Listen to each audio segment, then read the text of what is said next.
Denali National Park is an amazing wilderness area in the state of Alaska that encompasses over 6 million acres.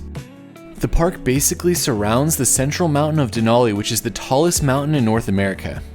Most of the park is wild and remote, and you can't easily access it. There's only one main road that heads into the interior of the park, and it's only accessible via bus tours. The bus tours take over 8 hours, so definitely plan for a full day if you want to experience it. Here's what my dad and I saw, and it was an amazing experience. It's 6 a.m. We're checking out of our hotel and we're heading to Denali to do the 8-hour bus ride. We stayed in the town of Healy the night before, which is about a 15-minute drive from the entrance to Denali National Park. We got up early for our tour and then grabbed coffee at Black Bear Coffee before heading in. If you're planning on doing this as part of your Alaska trip, I would definitely recommend booking in advance. We grabbed tickets the day before and got lucky to get the last 2 tickets for the entire day, so don't be like us and book in advance. Don't know what to expect from this bus tour, but it is 8 hours long, so we're gonna spend the full day. 8 hours, maybe a few animals. A great souvenir to keep. And then third, if you are gonna... Good morning, how are you? Good. While these look like school buses, they were actually relatively comfortable. I mean, as comfortable as anything can be when you're in it all day. The tour started with a few empty spots, but by the second stop, we were completely full. Our adventure is about to begin. 8 hours. Buses are wheelchair accessible as well. Back of the bus has good leg room, but it's very noisy.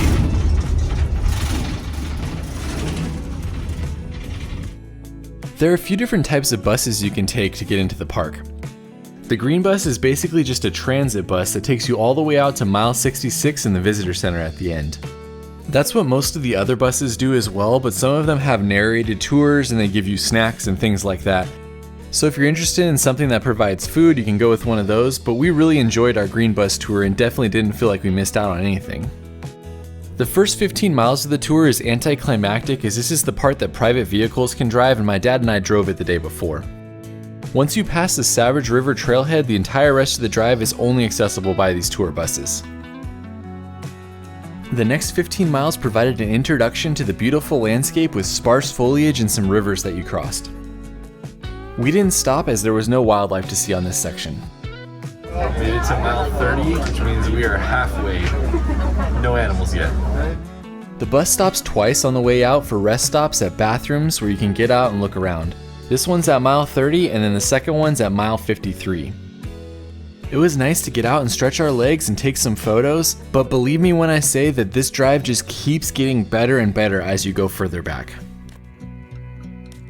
Make sure you note the bus stop schedule if you get off.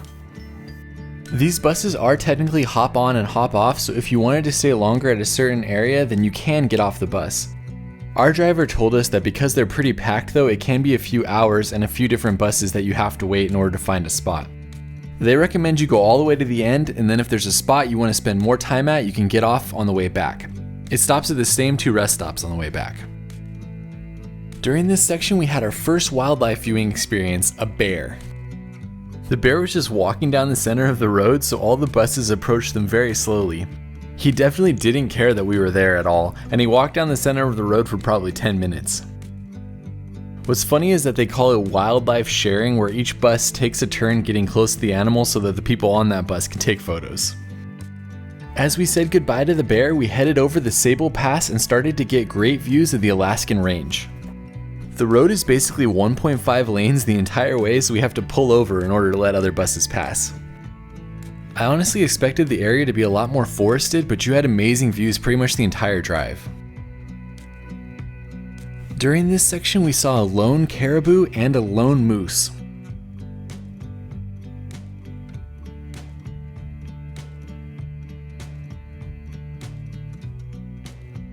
As you leave this area and start heading up to the Polychrome Overlook, the drive gets a little bit more sketchy, and it definitely scared my dad as he doesn't like drops on the edge. You're basically just driving a dirt road with a good drop on one side and amazing views of the Alaskan Range. Eventually you reach the Polychrome Overlook at mile 46 and the bus stops for a 5 to 10 minute walk around to take in the views. Think, Pops? This is amazing. I love it. I love the colors out there. It's beautiful. The Polychrome Overlook is one of my favorite places we saw on the drive. It's impossible to do it justice in this video, but the views here are incredible. I was basically running around as fast as I could to try to make the most of my 10 minutes. I climbed to a little overlook to get some different views and just soaked it all in. I'm sure there's probably some great hiking opportunities here if you wanted to stop, but again, you never know when you're gonna get the next bus back. The hop on and hop off comments are just about the green bus. I don't know how the other tour buses handle this.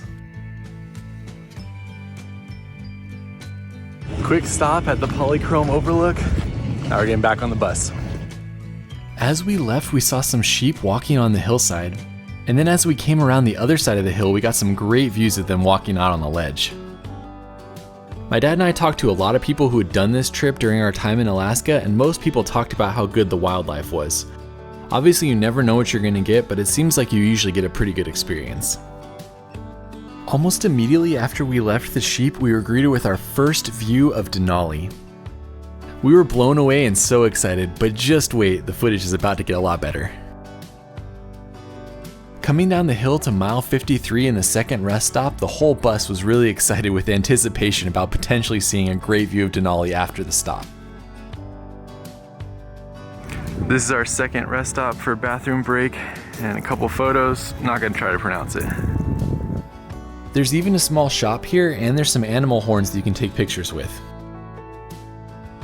It's just so cool out here. It feels incredibly remote, and the mountains are just stunning. It's a long ride, but it has been worth it. Our driver rushed us through this rest stop, but no one was complaining as he promised us that Denali was going to be worth it. Surprisingly, it's actually pretty difficult to see Denali because of how high it is and how many clouds surround the mountain peak.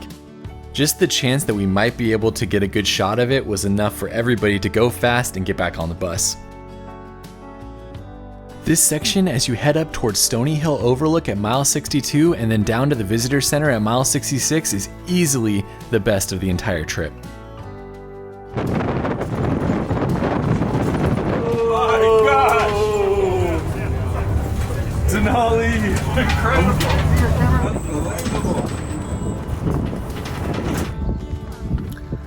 Denali! Wow. Best view. Incredible. It's hard to overstate how epic this is. Only 1/3 of all people who go to Denali get to see the mountain. This view is probably one of the top 5 most beautiful places I've ever photographed in my life. Pops, seeing Denali. This is incredible. How could you get a better day than this? My gosh, it's incredible.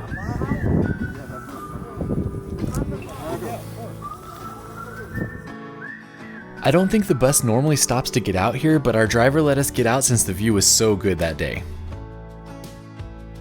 Pops and I got incredibly lucky. Only 1/3 of all people who come get to see this, and we got this view. Yeah, not just see it, but see it like this. Man, incredible. After piling back in the bus, we only had 4 miles left to drive to mile 66 in the Eielson Visitor Center. Along the way, we got greeted by another friend. It was pretty incredible as we were the only bus there, and we got to see the bear interact with the surroundings and the road, including pooping on it, as we made our way forward. We got to sit and watch this bear for a good 7 to 10 minutes, and it was a highlight on the trip for sure.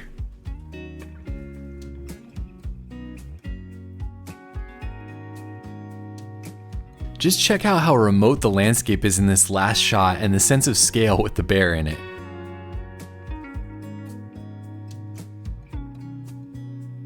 From there, we rounded the bend and made it to the Eielson Visitor Center.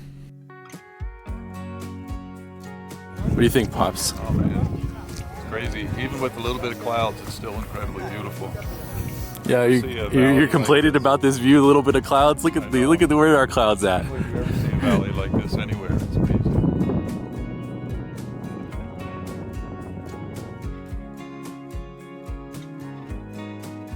Less is more at this visitor center, and that is 100% true. What do you need a visitor center for when you got this view? The visitor center had all the normal stuff at it, plaques, information, there was a ranger you could talk to, bathrooms you can use, but we only had 30 minutes that we could explore before we had to be back on the bus, so we decided to head out on a few of the short trails that they have near the visitor center.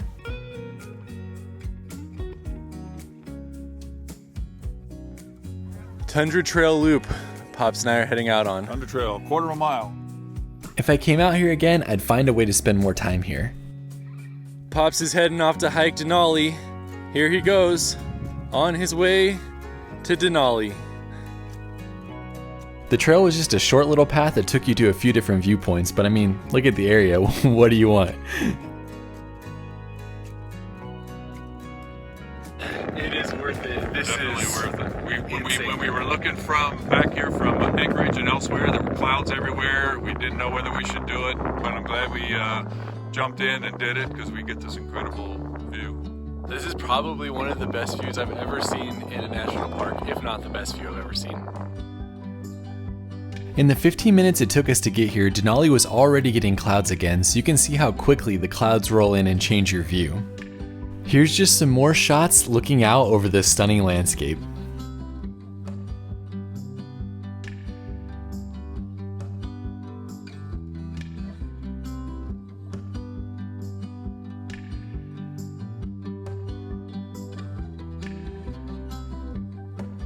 There's the visitor center nestled in that little cliff right there.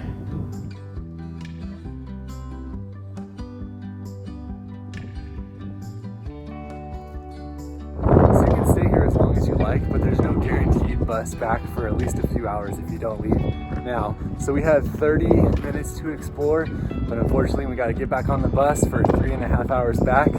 That's the end of this video. I don't know if I'll play some highlights or something, but thanks for watching it with us, and we'll see you on the next one. Do you remember that when you load up on the bus, you got 3.5 hours to get back to your car, and definitely make sure you bring some food for the ride as there was no food or water sold at the visitor center. On the way back, we saw a few more animals to complete our time at Denali National Park. My dad and I weren't planning on doing this when we set up the initial trip, and it was easily a top 3 highlight for both of us during our time in Alaska. While you never know what weather you'll get or what type of wildlife you'll see, it's a true Alaskan experience and one that I'm so glad that I got to have. Let me know what you think in the comments, and we'll see you on the next video.